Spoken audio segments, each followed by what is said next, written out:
queria saber sobre um ponto, eu acho que o Shane começou a tocar nele, e eu acho ele muito interessante, né? Que essa questão da prototipação. Acho que essa diferenciação de quando nasce o jogo e quando nasce a empresa é uma diferenciação muito importante, até para quem está começando, principalmente para quem está começando, né? Porque não basta você ter o jogo, você precisa colocar ele para as pessoas verem, e quando as pessoas veem esse jogo e de fato validam que a sua ideia faz sentido, que ela tem potencial, é que você pode começar, ou talvez até antes, né? Acho que o João pode falar melhor sobre isso depois, mas você pode começar a pensar em como você transforma esse jogo num negócio, como você começa a ganhar dinheiro com ele. Eu queria muito saber se eu sou jogador de Warcraft desde pequeno, né? Então acho que de alguma forma Tower Defense esteve atrelado à minha história. Eu queria muito saber como vocês chegaram nessa ideia, como vocês deram esse clique ou, enfim, se predispuseram a fazer um Tower Defense. Como é que ele virou MOBA, enfim, como é que foi essa validação.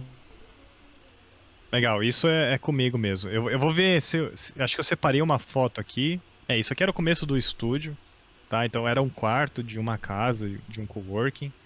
Mas eu acho que eu tenho uma foto aqui mostrando não só o processo. Ah, é aqui. É aqui onde começou o design do jogo. Foi na parede.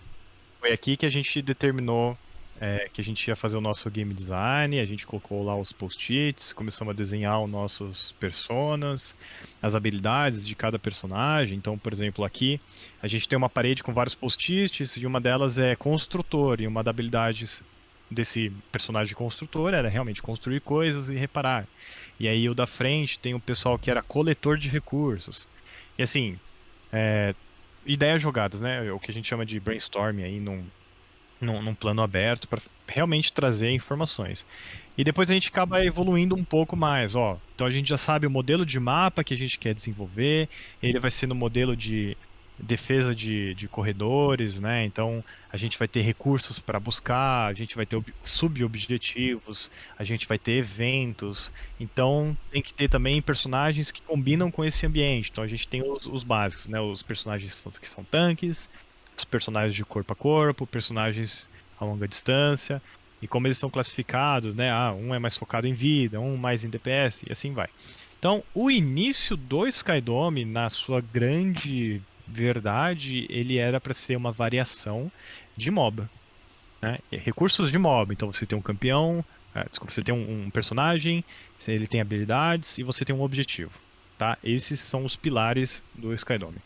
E aí a gente começou evoluir isso, né? Então, inclusive as primeiras versões do Skydome, se eu fosse te mostrar a, a essência, né, do jogo, ele era um visual totalmente diferente, ele tinha objetivos diferentes, ele era desse jeito.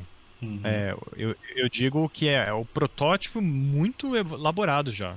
Porque Aí a gente já você. conseguia andar, já tinha uma noção do visual, já tinha mecânicas de teletransporte. A gente já começou a entender assim, puta, qual que é o tamanho desse jogo, né? Até onde ele vai, o que que ele consegue, que o jogador consegue tirar dele, quais são as experiências, e aí você vai evoluindo, tá? Essa ideia surgiu de uma série de assets que a gente pegou na internet e juntou em um lugar. Então, basicamente, a gente pegou a nossa ideia aqui do projeto, que estava desenhado num quadro branco, e a gente transformou em visual com modelos de internet, que é essa segunda imagem que eu estou mostrando. E aqui, tudo que está tendo aqui, que está nessa imagem, são modelos gratuitos.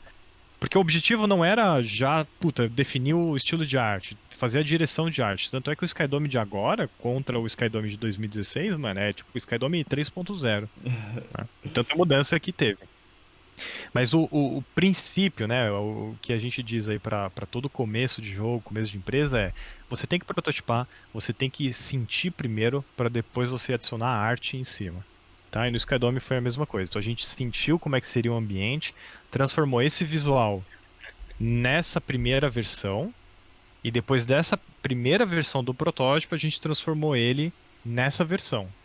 Já estava muito mais elaborado, as cores já estavam mais definidas, a direção de arte estava mais certa. Só que depois disso, como qualquer outro projeto, a gente começa a evoluir, né? Então essa versão que vocês estão vendo virou essa versão, muito diferente, né? Um estilo muito mais cartoonizado. quer dizer, menos cartoonizados do que a versão de antes.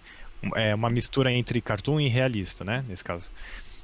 Mas mantinha os princípios, né? Eu tinha que ter a seleção aí de tropas que tinha no começo, então tem aqui as 3 seleções em cima e aqui tinha 3 seleções embaixo.